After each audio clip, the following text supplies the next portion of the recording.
অপর্ণাকে না জানিয়ে তার বাবার ট্রিটমেন্টের সমস্ত বিল শোধ করল আর্য। হ্যাঁ বন্ধুরা, আমরা এমনটা দেখতে পাবো চিরদিনই তুমি যে আমার ধারাবাহিকের আগামী পর্বগুলোতে।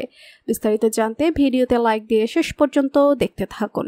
বারবার অপর্ণা ফোন করে মীরা ম্যাডামকে, কিন্তু অন্যদিকে মীরা ম্যাডাম অপর্ণার ফোন দেখতে পেয়েও ফোনটা কিছুতেই ধরে না, কারণ সে শাস্তি দিতে চায় অপর্ণাকে।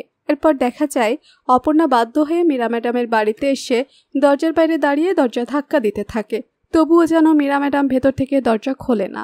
অন্যদিকে দেখা যায় অপর্ণার বন্ধু রুম্পা আরজু স্যারকে ফোন করে বলে, শুধু কাকুর বড় রকমের হার্ট অ্যাটাক হয়েছে, আমরা এখন হসপিটালে রয়েছি। কথা শুনে চমকে ওঠে আরজু স্যার আর নিজেই ছুটে আসে হসপিটালে।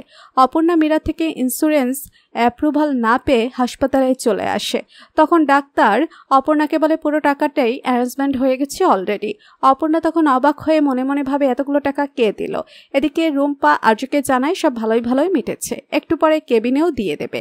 তখন আরজ রুম্পাকে বলে, তুমি তোমার বন্ধুকে গিয়ে বলো সবকিছু মিটিয়ে তারপর আসতে। পরবর্তী আপডেট সবার আগে পেতে সাবস্ক্রাইব করুন আমাদের চ্যানেলটি।